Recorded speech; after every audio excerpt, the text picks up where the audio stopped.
Okay, it is 6:30 p.m. and it's time for the open house for J490, Critical Issues in Criminal Justice. And I'm going to spend some time sharing with you the expectations of the quarter. It says an hour, but I don't think we'll be here an hour because of the fact that it doesn't take long for me to provide the information about what to expect. So let's go ahead and let's start sharing my screen.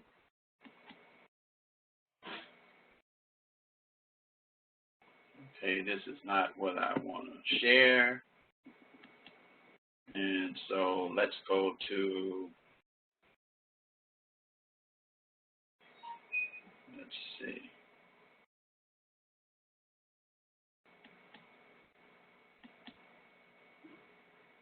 Okay, let's go and get rid of this one. Okay, so now let's share my screen. I don't know why this is, whoops, that is not what, oh, okay, here's the screen. Okay, now you can see it. All right, so in here we have, of course, your course home, which you will recognize.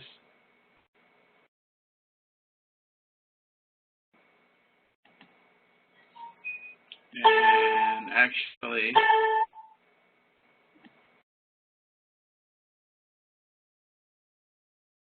oh, okay, I got to move some stuff over. I was trying to figure out why. Okay, additional course information. I'm going to move this over.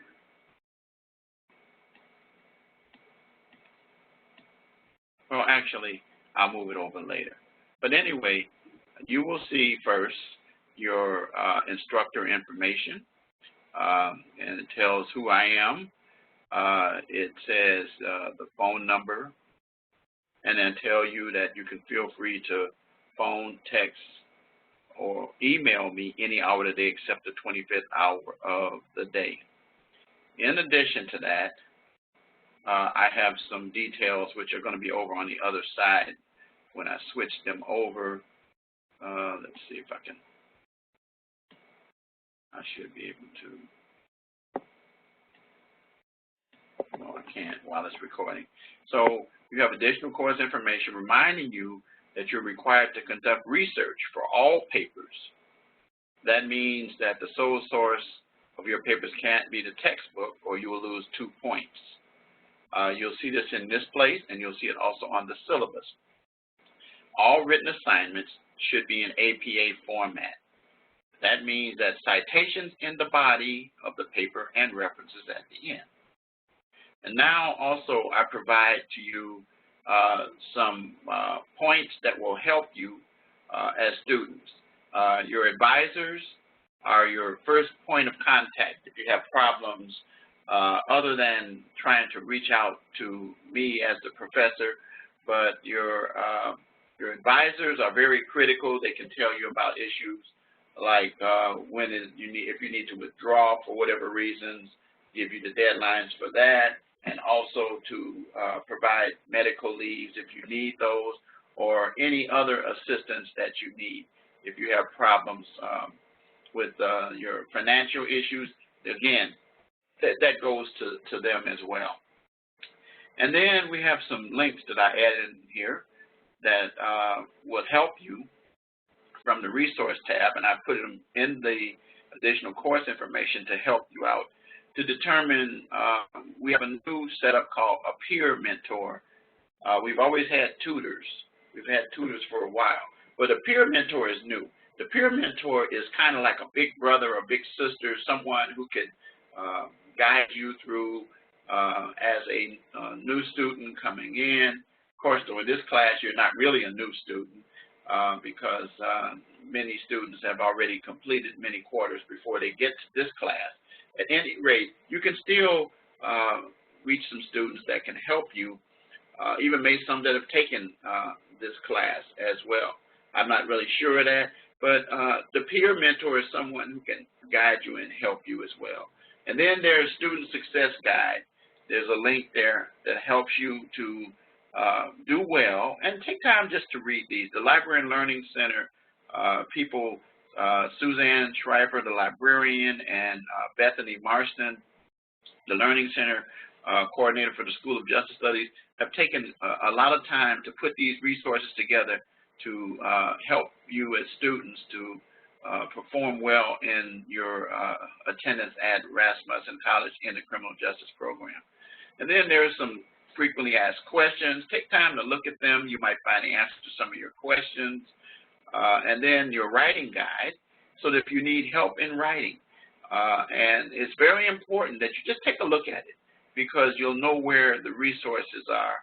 And then Library and Learning Center resources, there's so much information as far as helping you to research, provide sources that are credible sources that you use.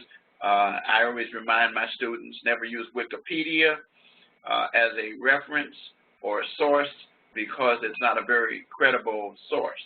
And so don't use it. Don't use it. Then a reminder when your live lectures take place. Today is the open house. And then next week, next Thursday, beginning 6:30 to 7:30, we'll have lecture 1. And actually every even week, 2, 4, 6, 8, and 10. That's when your lectures take place. So now let's go up to the announcements. Now here's a little resource that kind of goes with this information that I put in here to help you out with resources. But the one of the Library and Learning Center parties came up with this 5 fingers approach, we call it. And it's a one-sheet PDF that you can download. But I'm going to open it up so you can take a look at it. And here it is. This is really, it says for Q1 student support. But every student can use this. And when the Q1 are the students who just started out, but I include it in every one of my classes because you can still benefit from the information. Number one, I already told you, your advisors, they're your first cause of action. And then your guides to the library, and again, I shared that with you, to the Library and Learning Center homepage, and then the Student Success Guide. Again, it gives you the links that you can go to. Also the same thing for answers to frequently asked questions, the link, and then your writing guide as well. What we're trying to do, again, is do more in the quarter to assure student success. And there are other resources that you're going to run across. I also include in the announcement section some more details about the writing process, the writing guide, and you can check that out by clicking on this link. And then also Grammarly. We encourage you to run your papers through Grammarly. Every one of you have a Grammarly account.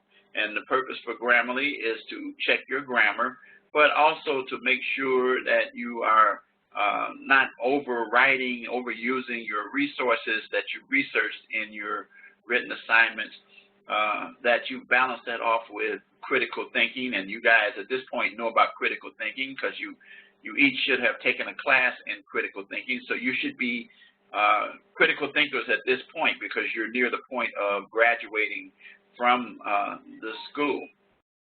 And then the writing lab. This is a place where you can submit your papers, but there's a turnaround time. I believe it's 24 hours. It might be 48, but you don't want to try to submit that paper on Saturday or Sunday. You want to submit that maybe during the week so that you can get some assistance. I'd say the latest probably would be Friday. The point of the matter is you can utilize that to help you.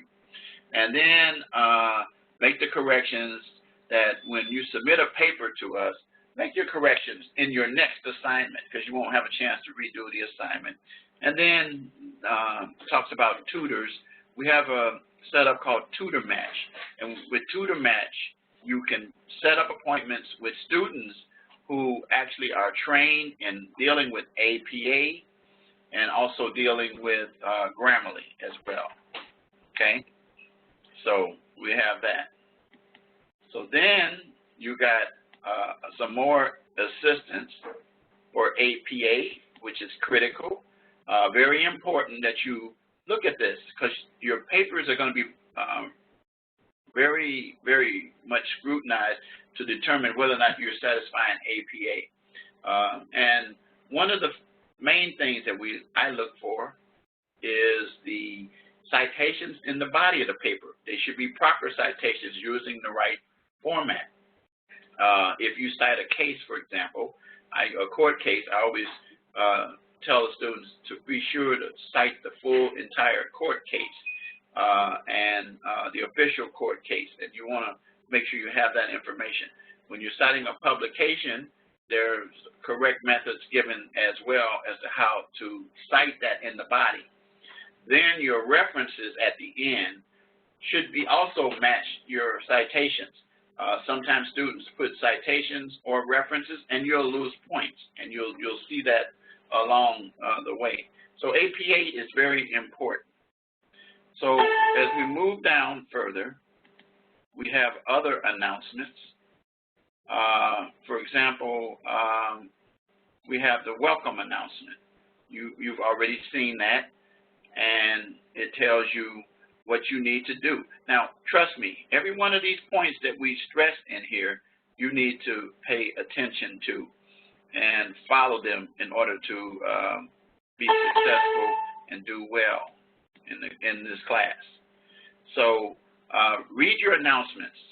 And I say here, check the announcement each time you log in. This is where I'll be posting all course-related news and updates. So there'll be things that you don't really know. And then your student lounge, I posted who I was, a little introduction, and the same thing you guys did. So I try to reply to as many as I can. And this is done during the very first week. So this is the welcome email. And then check your course mail regularly. I try to reply to you pretty fast. And then the syllabus, which I'll be going over today with you, and it covers some important issues. And then your calendar. Calendar is a place where you can find your due dates, the assignments as well that are also included in your announcement. If you have any general course questions, that is questions that anyone can answer, including me, or some dialogue between the two of you about questions or concerns. Sometimes a student answers the questions, and it's totally acceptable. And I will discuss those questions in class openly because everyone can see them.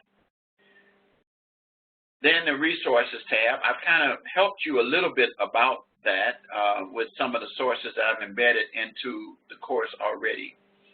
And then you can check your grade books as well. Now, with grades, be aware that grades are due, okay, your assignments are due on Sundays, with the exception of discussion posts, which we'll go over that in a minute.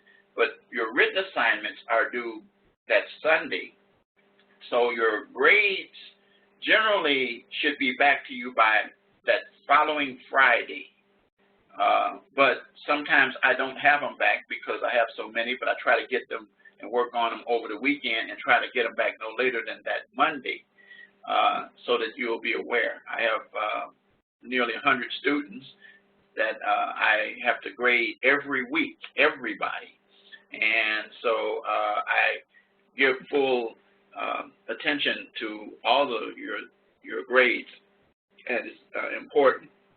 And so sometimes people shoot me an email and they'll ask me about it, so I always try to explain this in the very beginning. And then APA, we've already talked about that. And then there's a place for chat with a librarian that you can go to as well on a Librarian Learning Center, and you can see that in the guides website. And then our lectures that take place every other Thursday. Now, be aware of this. I am required to do one live session, which would be satisfied with today's open house for the next 11 weeks. But I take the onus of doing lectures every other week to students, and you see right now there's no students attending here, but I still do them anyway. But I do encourage you to attend. There's a lot of things that, some people says, well, why don't you do some group stuff? You can't do group stuff with just me, and you can't do just group stuff with one, maybe two people. But, the attendance increases, it would be beneficial. I highly recommend that students attend the lectures. I will be archiving today's lecture and every lecture that I send to you.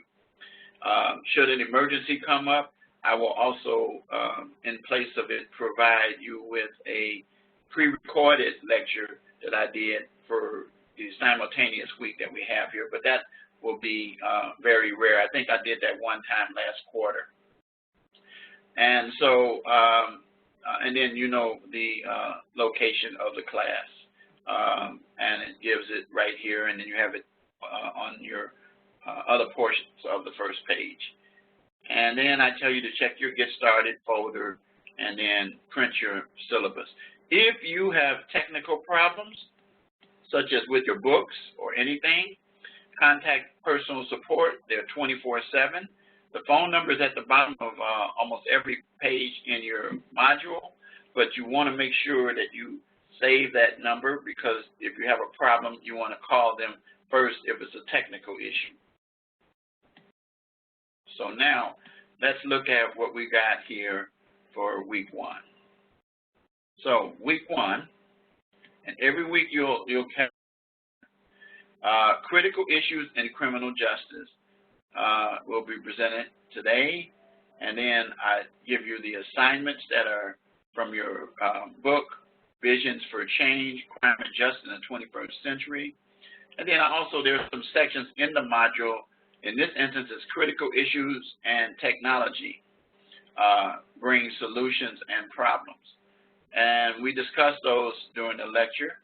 And then the discussion posts. Your initial post for this week, Critical Issues Debate, was due on Tuesday night, every Tuesday night by 11:59 p.m. Central Standard Time. And your reply post is due on Saturdays at 11:59 p.m. until we get to week 11, but we're not going to worry about that now because we're ways away from that. And so when you're in your discussion post, please don't just give me simple yes, good post or anything. I want some thoughts. I want to see your some research, possibly citations in there as well, references, so that you can let me know that you gave some thought and applied some critical thinking. I'm not really that dogmatic, but the most interesting discussion posts contain critical thinking and sources to support their positions. Now, be courteous when you reply. If someone is making a comment about an issue that is your hot button, don't shoot them down. Reply in a courteous way.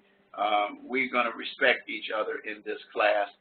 There are many times students post things that I don't agree with, and if I do reply to it, I reply to them in a courteous fashion, taking my position and expressing it with some support.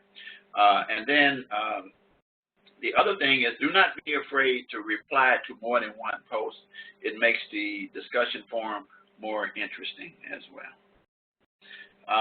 Finally, your written assignment, Technology Changing Criminal Justice, and also Criminal Justice Issues Project Introduction.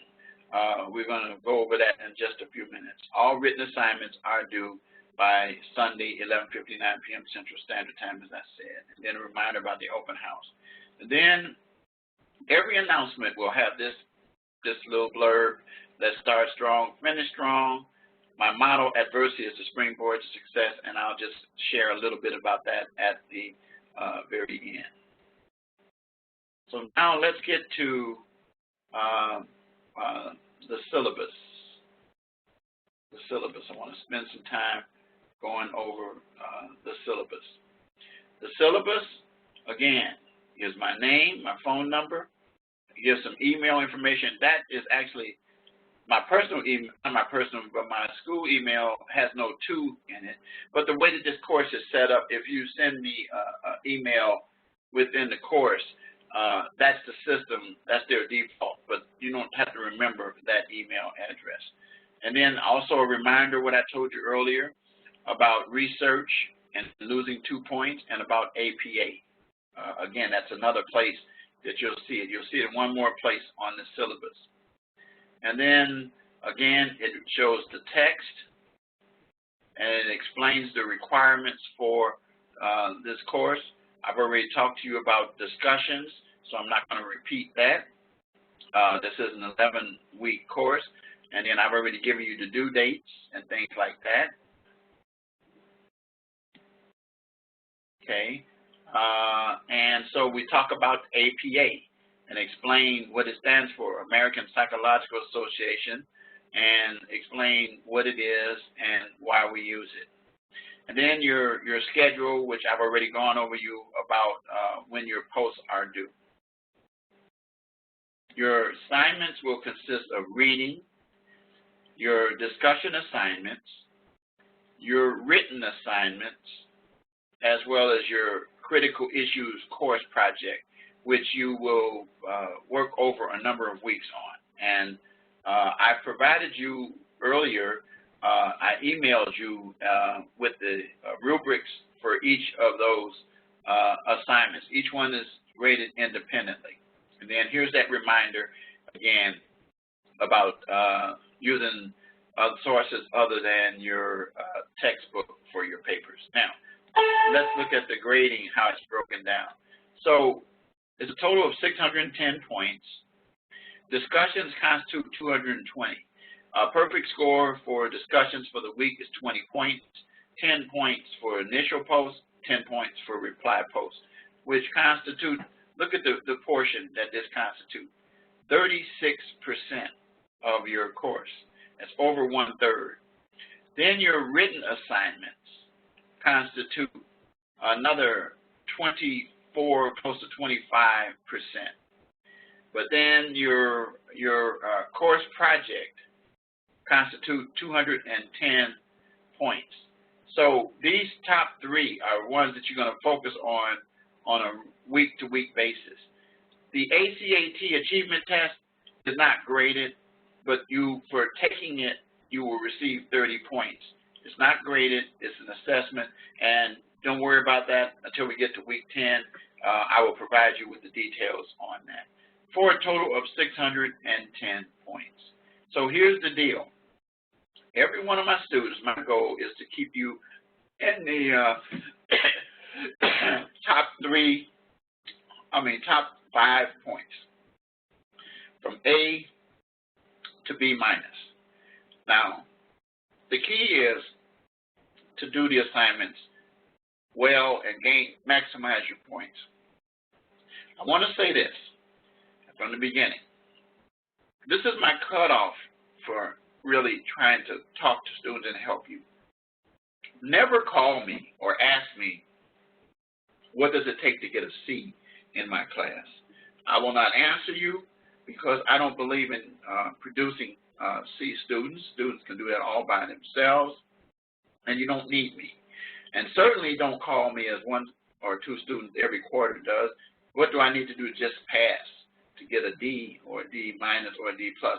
I'm definitely not going to answer you then because I don't even take time to discuss that issue with you, okay? That is not beneficial for you in the long run, because when you start getting to that point, you're developing the habit that's going to transfer over into your opportunities to be promoted in your jobs.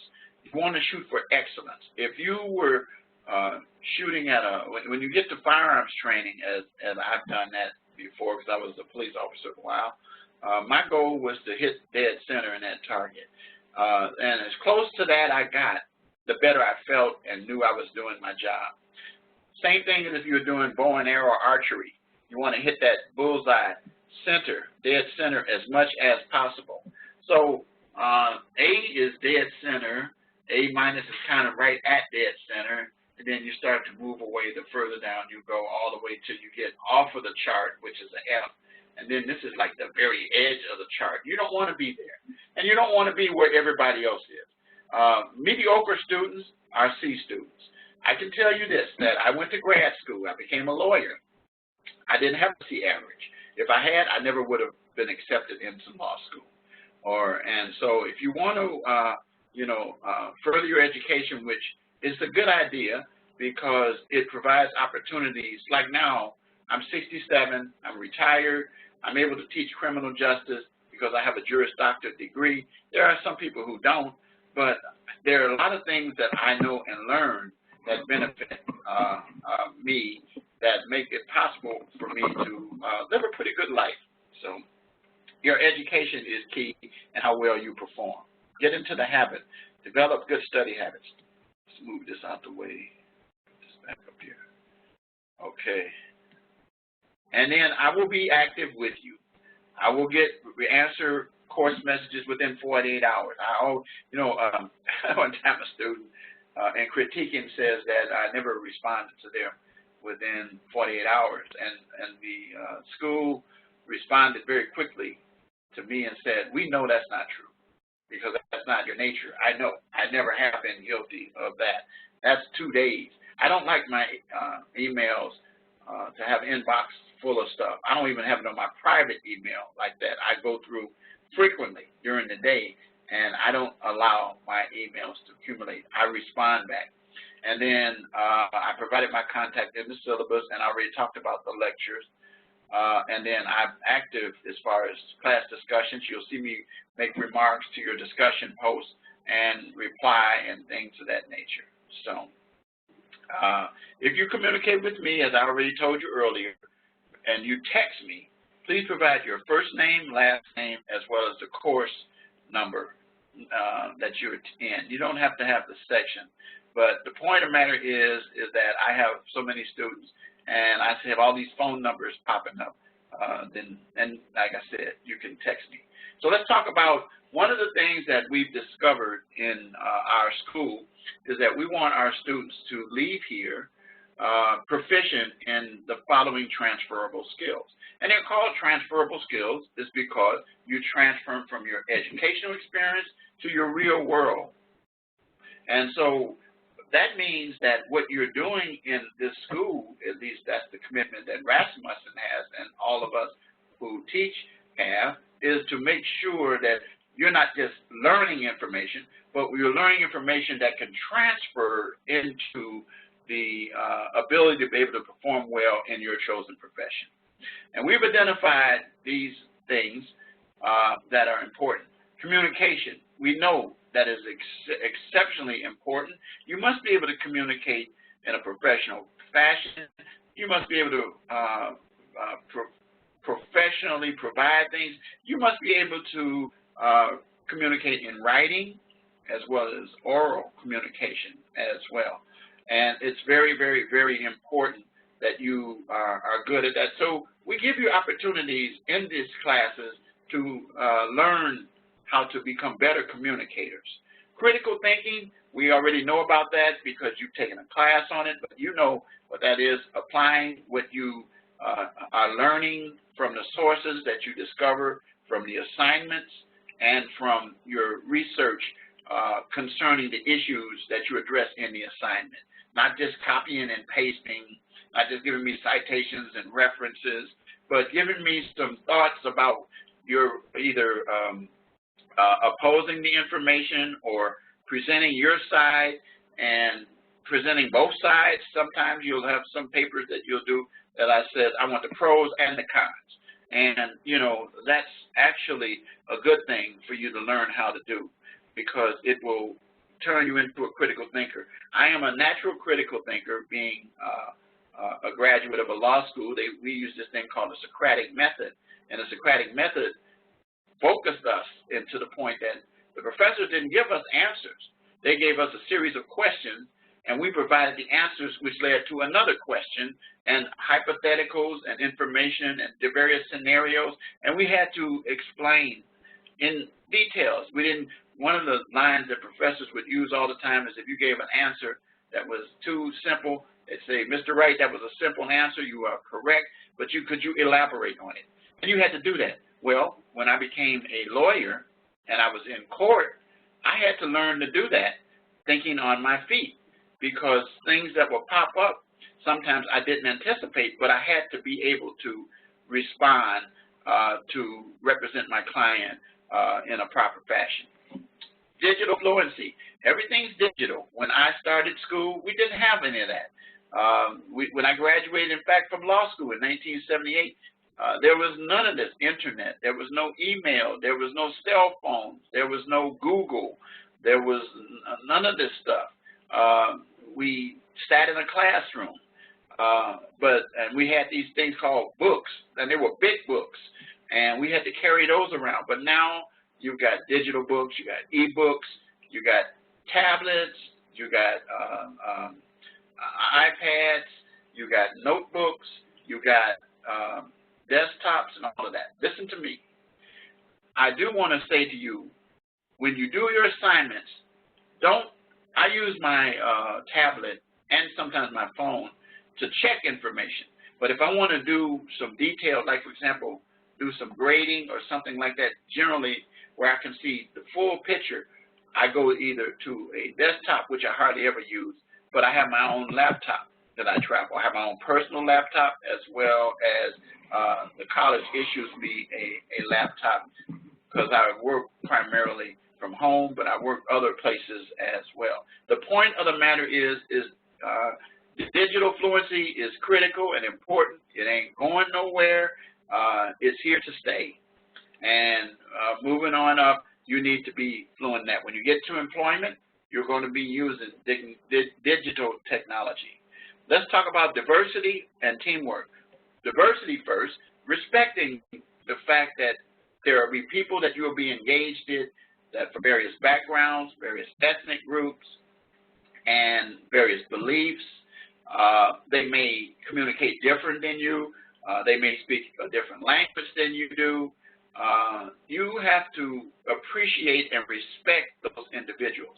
And you're going to have to learn to do certain things, like you don't assume that just because a person is of a certain ethnic group that they have a propensity to do something. I'm sorry to say this, but I have had to share this, but it's true in terms of diversity. I've participated in seminars with law enforcement people, and some of the law enforcement people have discovered that they had some biases and some racist positions that they carried on into their work. So, for example, I actually heard the statement come out that blacks have a propensity to commit crime. You know, I was offended. But the point of the matter is that you can't do that. Crime knows no color, no culture, and all of those things. So the point of the matter is that that's getting into diversity. You can't assume that just because a person is of a Muslim background, that person has a propensity to be a terrorist or will, want to hurt you. I saw some really neat examples on Facebook and in some TED Talks where there was one I remember where this husband and wife comes into this doctor's office, and they were sitting with their child, and the husband, and then this guy came. He appeared to be Arabic or Muslim, but anyway, the person sat there, and the person, the wife got uncomfortable. The husband sat between the man, and so forth. Well, the doctor was calling them in to talk to them about the fact that they had an organ transplant. And so anyway, when they got ready to go in, the doctor said to the other guy, the one they had felt uncomfortable with, "You come in too." Well, when the guy came in, and they didn't ask the doctor why. Well, the doctor immediately said to them, how's everything going? And they said, fine. He said, we're really happy and really appreciate what the donor did. And so you know where I'm going here. Guess who the donor was? That very same individual. And they ended the video with don't assume or presume certain things.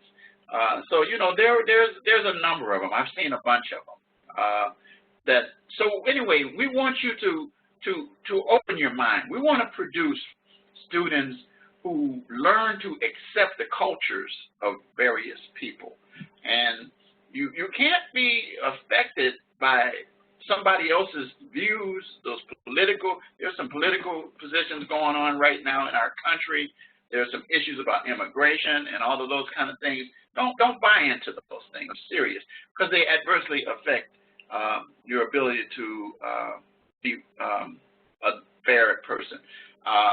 A diverse individual is a person who will accept people for who they are, okay? I can't be a male chauvinist for a number of reasons. I have 8 sisters and no brothers. and then I have 6 daughters and 2 sons and a wife. So I would not allow myself to fall into that trap there. The point of the matter is that, and I have dealt with people from all ethnic backgrounds and continue to learn. We can teach each other about who we really are. So that's the diversity. In fact, I'm on diversity and inclusion committee of this college because we promote that seriously. And then teamwork. You will always be working in teams. There's no Lone Ranger stuff here involved, especially in law enforcement, that you will find yourself working with people and you'll have to, one person is good at this.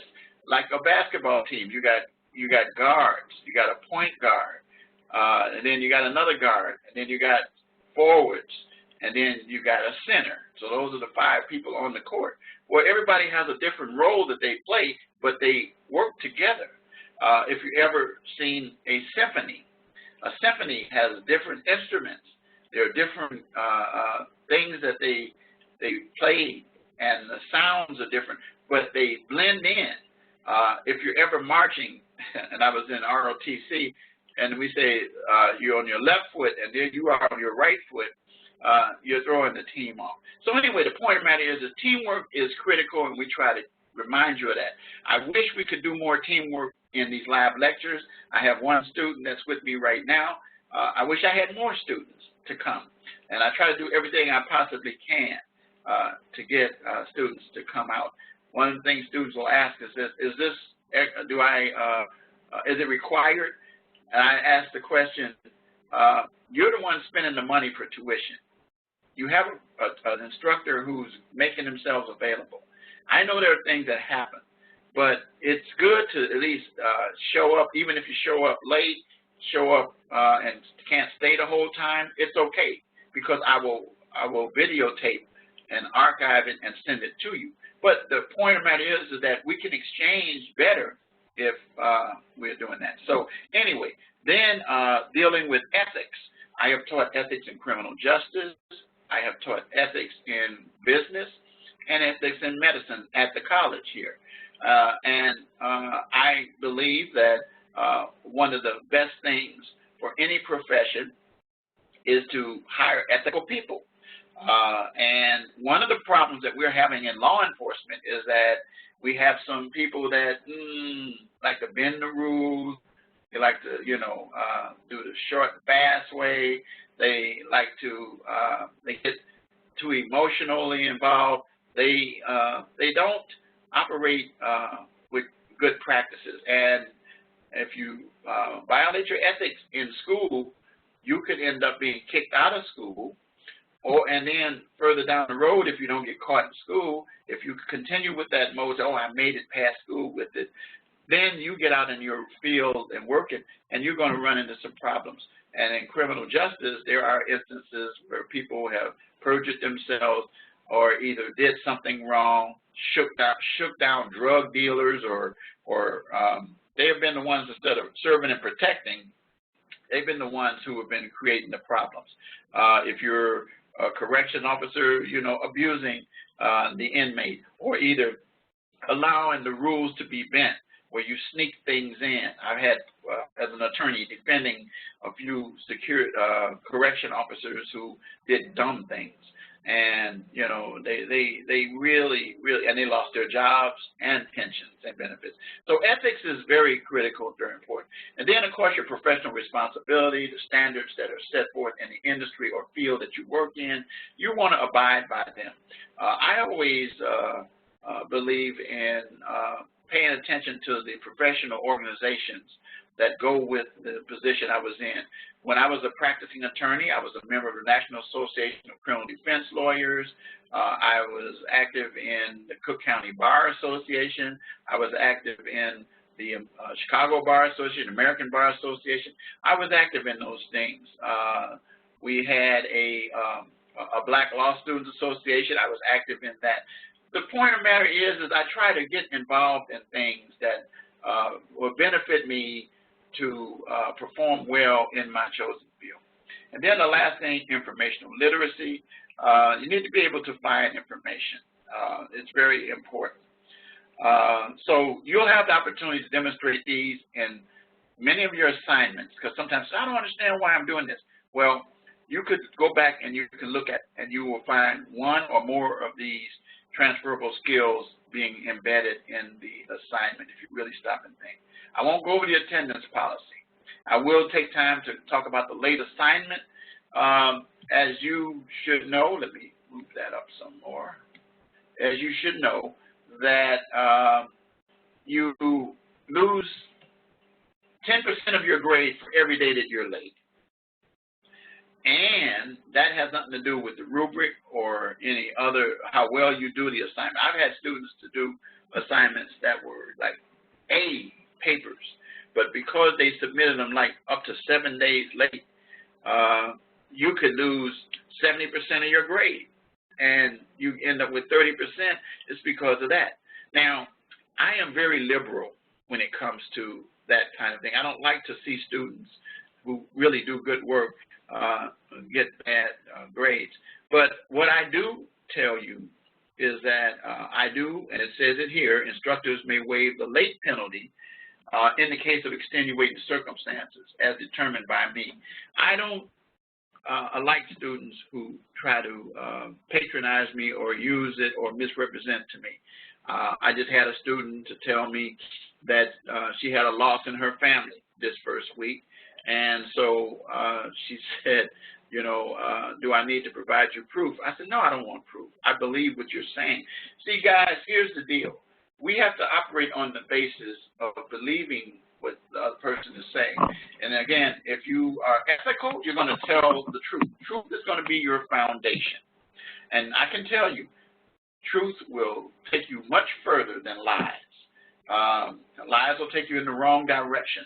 And so, but if you have an extenuating circumstance, whatever you do, you say, well, I didn't want to bother you. Now you're bothering me when I do find out about it. I was going to call you, but. I was going to email you, but. I was going to text you, but. Get the buts out of the way.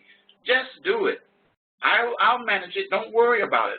If I can't answer the call at that time, like, for example, if somebody called me right now while I'm in this lecture, I'm not going to stop and answer their call, okay? I will get to them as soon as I can after I finish the lecture. The point of the matter is that sometimes students call me very late at night, and I'll answer, and they'll shock. They said, oh, I thought I was going to leave a message, and they're not even ready to tell me what they want to say, because I'm going to ask questions when they present the information. Be ready. You know, I'm here to help you. And I never failed a student in all the time that I've been teaching at the college.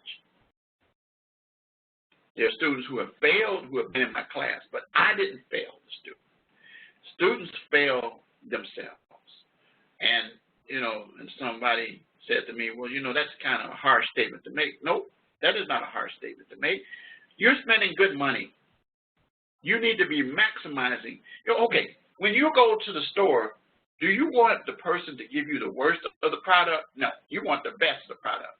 When you do an investment, for example, if you have 401k or whatever, you want to maximize a return. Well, that's the same thing we want you to do in school. And I am a a person who has committed themselves to be a professor or teacher or instructor or a friend of the student to help you. But I'm not going to allow you to take me down with you. I'm not going to bend the rules. I will, for example, use my discretion in those kinds of situations. So I don't always take the 10% off. I will take that. I've had students to submit to me papers 7 days late. Okay, they're supposed to get a 30% grade, whatever that number turns out to be. That's detrimental. Well, guess what? I generally don't do that. I will give them a few points off, a few days off, and give them a break there. In terms of, I had a student actually that came to me and said, well, if I was 5 days late and you gave me 3 days late instead, why didn't you just give me 2? I know, I hear that. But the point of the matter is that, yeah, that's like, I gave you a break already. Yeah, well, it's still not good for my grade. Well, you're the one who got the late assignment in, and you didn't provide me the reason why you did it. You just submitted the assignment. So let me know. Communicate with me, okay? I'm not a computer. I work on a computer, but I have feelings and recognize that life happens. So anyway, that's enough on that. So now I'm going to go past the incompletes and that. I'm going to go down again, just commonly have you to read this yourself on your own time about the academic integrity policy. I already talked to you about ethics, but this is kind of an application of ethics, things that you don't do, things that you don't allow yourself to find yourself in. Plagiarism, when you get your Grammarly checks, and I say that your plagiarism count, I'm not talking about violating this, because a lot of times those are unintentional. But what I am saying to you with the Grammarly plagiarism is increase your critical thinking. And all of you at this point have been exposed to critical thinking. I think you even had to take a class in critical thinking because of the fact that it's important. It is very, very, very important. I've already talked about that. So that's it for the syllabus. So now I want to go to the course calendar. The course calendar. Let's give me a minute here. The course calendar is very important. You want to keep your course calendar always available. Some people print them up, but I tell them, I says, well, it's better to use it on the computer, because if you hover over and click on the link, it opens up and it tells you some stuff that in case you forget it. And so it's the same thing it tells you right up front, the same thing that's in your announcement, your written assignment, your initial post, tells you that we have an open house tonight. It tells you what your reply post is and the topic that's involved. It tells you about your written assignment, and it reminds you that when it says 2 pages, it means 2 pages. And repeating the facts don't help. I again say, I am more interested in your critical thinking in your papers. You'll see that over and over and over.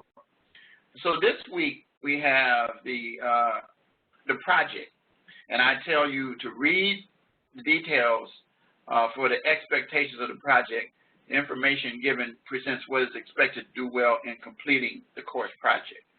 So in doing that, you're going to see what you need to do. All right. Then the following week, and it goes all the way through, and you have everything from A to Z as when assignments are due. So now, to answer a question that some students have, what exactly does week 1 mean? What does it mean? Here we go. Let's talk about the assignments first themselves. Now, notice something that in the assignments.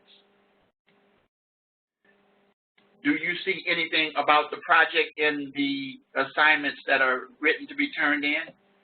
Do you see anything, April? You can type that in, yes or no, because if you do, that means you're looking at a different thing than I am. Do you see a written assignment for the project for this week that's due Sunday?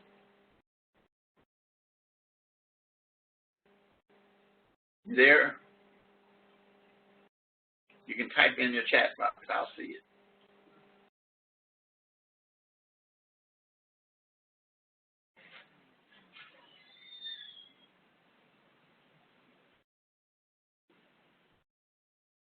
So I'll just answer. The answer is no. The written assignments for this week involve your discussion posts and your written assignment, which tells you a 2-page paper and to explore one way in which technology has changed crime or crime fighting. Students write about a number of things. There are so many things involved. I won't tell you what one of my favorites is, but it didn't exist.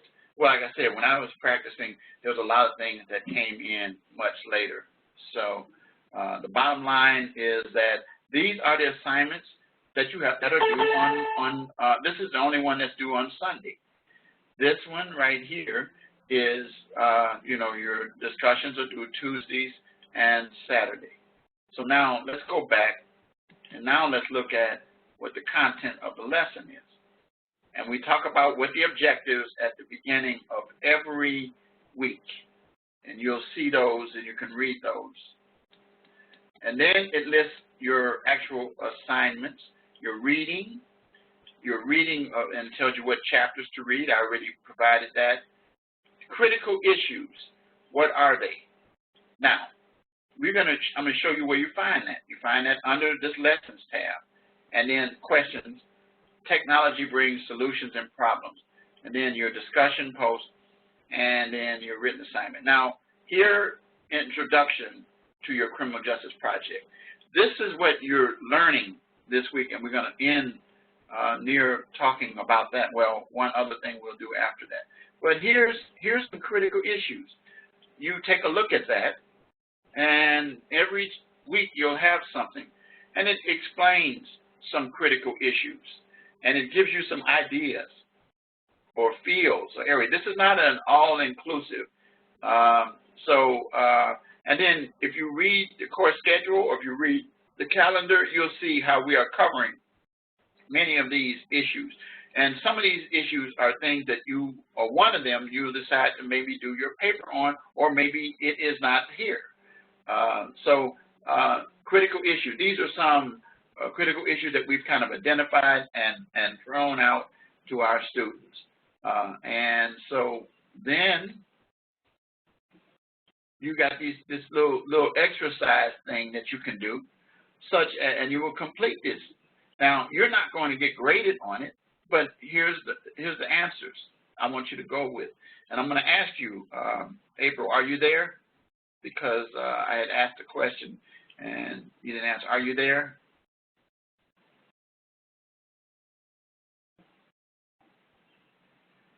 Because sometimes I'm presuming that, let's see, I'm going to stop sharing for a minute because I want to see something. Let me come back to this.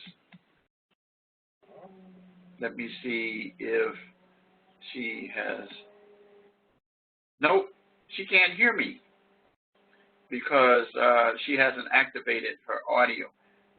April, you can't hear me. You're there, but you can't hear me. And I typed in, please activate your audio. That's the only way you're going to hear me, is to activate your audio. The audio is up here at the top, and you have to activate that in order to hear. So now I know why you didn't, even though you're into the class. So I'm going to keep going. So I'm going to go back to sharing my screen, and I'm going to go back to where I was. So the following person is responsible for determining the extent, injuries present, and the cause of death. Is it the investigating officer, the medical examiner, the toxicologist, or the biologist? And you hover over the one that you believe it is. And, of course, the answer is B. And then you go to the next one. And it talks about the various organizations. So I'm not going to do all of those, but you go through, and then when you're reading, you will discover the answer to these things. And so you want to make sure that you do that because it benefits you as a student. And then we get to the section that says technology brings solutions and problems, and then we talk about what technology has done and how there's technology, for example, this is my favorite, I'll tell you that now, DNA. It didn't exist when I was a defense attorney. It came in after, or near the end, when I retired in 2000. And then other technological issues that allow. And then also, you got to remember that there's hacking.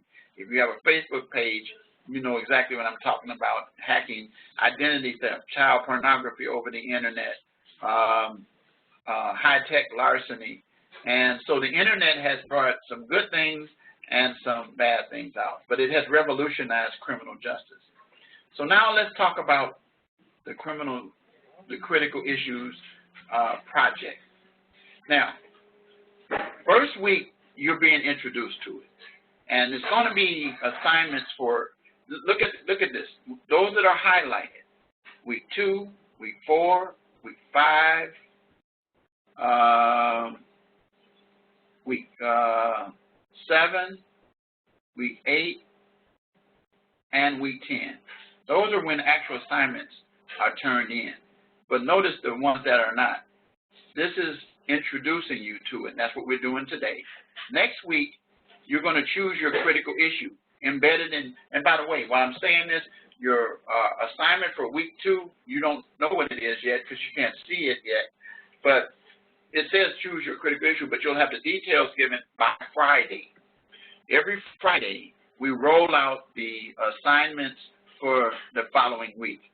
So you can get a jump start. You don't have to wait until Saturday. You don't have to wait till Sunday, and you don't have to wait till Monday. So you'll be able to see them, and you have access to them. So you'll have to follow what's in there, and I'm not going to tell you what it is. And then in week 3, you'll prepare. So 2 and 3 and 4 and 5, you'll have written assignments, okay? And they're all graded separately, And then you'll have your annotated bibliography, and I've supplied you with some information to help you with that. Then you provide your rough draft of your paper. I will then give you remarks, and then you'll revise it in week 9, and then week 10, you'll turn it in. But the topics that you can use are some of the ones that were given, and you'll learn that. So it says, as you work on your paper, keep this in mind. Clear, concise, complete sentences, transitions between paragraphs, your grammar and spelling and punctuation, research and analysis. This is when we get to the critical thing is required throughout the paper. Use at least four reliable resources. Wikipedia is not one of them. Your college's online library, your library and learning center, or your local library. Most people don't use the local library anymore because you have it online here. And many of you find more than 4 resources. It's okay to go more than 4, but a minimum of 4 credible resources. And they shouldn't all be the same. They should be a mixture. You'll see what that mix is as you go through the process. Anyway, follow your APA format for citing your research sources. And for APA guideline and other style questions, you can go to the library and your resource tab. We talked about it. Each assignment leading up to the final is evaluated and graded independently. I've already said that. And I've already given you the correct criteria because I provided you with rubrics for that. And if you have any further questions, contact me or post ideas and questions in the general course question section, which is located under the discussion section. And you want to make sure that you follow that. So that's that. So now I've covered everything that I need to cover for today, and I'm going to end because we're at 7:29. I'm going to take a few minutes to share with you my position on why I say adversity is a springboard to success. I am a person who's been through a whole lot to get to where I am. I My dad was murdered when I was 7 by a guy who turned out to be my mother's live-in boyfriend. He was stabbed in the forehead in front of me when I was 7 and my 5 younger sisters. And so we had to continue living with this guy. He did not go to jail, and that because he did not, he stayed in the house, and he was a very violent man and used to beat my mom. He would go to jail, she'd go back and get him, and she continued living with him until in 1963 when he murdered her. Now, for killing my dad, he didn't go to jail on a legal technicality. But when 63 came and I was 13, and by this time I had 2 more sisters that he fathered, so I had 7 younger sisters than me. He murdered my mother, not in front of us, but left us without a mother or a father. And they told me when I was 14, a year later, that he would be receiving 10 years. So I said, well, 10 years, okay. I didn't think that was a lot, but 10 years sounded better. But then the realities were brought to my attention. The reality was that 10 meant 5, and that the further that if he was good while he was incarcerated, they could cut up to a year and a half off, so he could potentially serve 3.5 years for murder. That troubled me. And I would ask, when I get troubled, I ask questions to try to find information. And so it finally was brought to my attention that these people called lawyers. So I went to the place where I could get information. I actually went to the law library, I went to my librarian at my grammar school, because I was in grammar school then, and asked if they had books on lawyers or attorneys, and they had one little simple book. I read that book from cover to cover overnight, and the next day, anybody I met, I introduced myself as Richard Wright, and I said I'm going to be a lawyer. Well, as it was, I ended up, of course, graduating 14 years later from Northwest University School of Law. But in the interim between that 14-year and when I was 28, which was in 1978, I graduated from high school. I ended up taking my first job. Someone got me a job in a big law firm in the mailroom, and I was happy to be in there. And when I met the lawyers, I let them know the same thing I had said before and introduced myself and told them I was going to be a lawyer. Well, they knew I was going to school at night because I was taking 12 to 15 credit hours in school, and I was at a junior college at that time because I couldn't afford a 4-year institution. And so anyway, I ended up doing well in that school. I would ride the bus, the train, the L to get to my school and to my job because of the fact that I didn't have a car. I had books and not e-books. We didn't have computers and all that. I had paper and pads. So I used to have these 2 heavy briefcases, and I would rush to school at 4:30. 4 o'clock, had to be in class at 4:30. And I did that, and I did well. In the meantime, the law firm saw I meant what I said, and they promoted me to a file clerk, and then a law librarian. And then they learned that I knew how to research because I sat and listened to the lawyers, and I taught myself how to do legal research before you had the technology.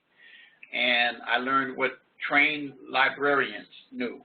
I just taught myself, self-taught. And then they made me into what's called a paralegal today. At that time, I was called a law clerk. By this time, I graduated and went to a 4-year institution after I did the first 2 years and graduated in 1975. It took me 7 years to get my undergraduate degree in political science, but I still persevered through. I had challenges and financial problems, but my goal was to get my degree and to become this lawyer.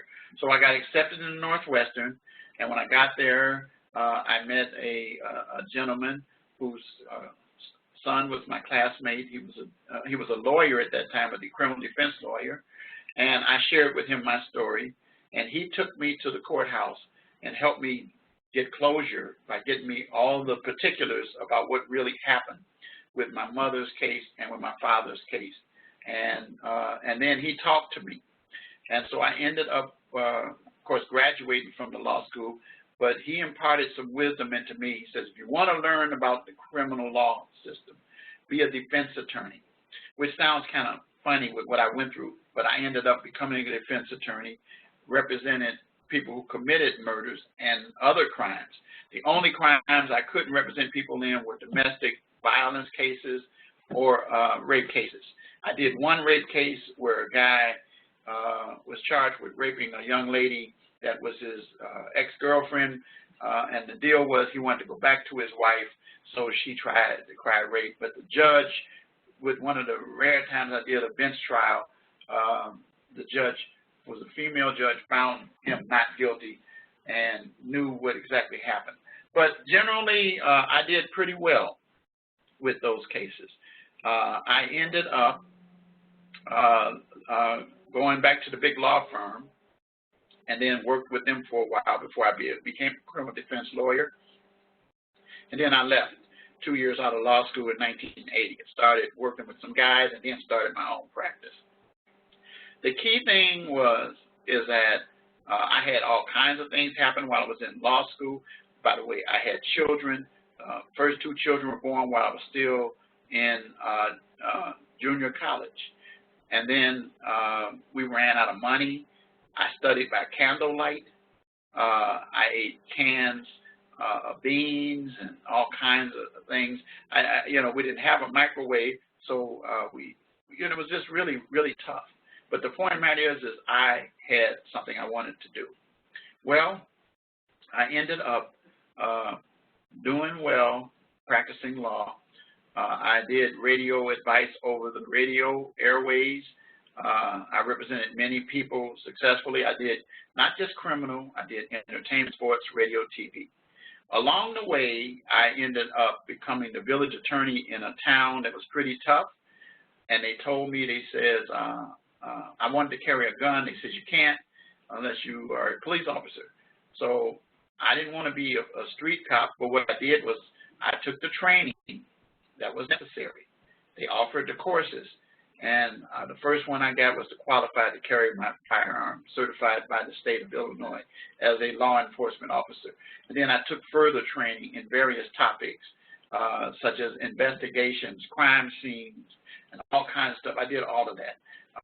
Drugs and all kinds of things. I studied all of these different things as a police officer.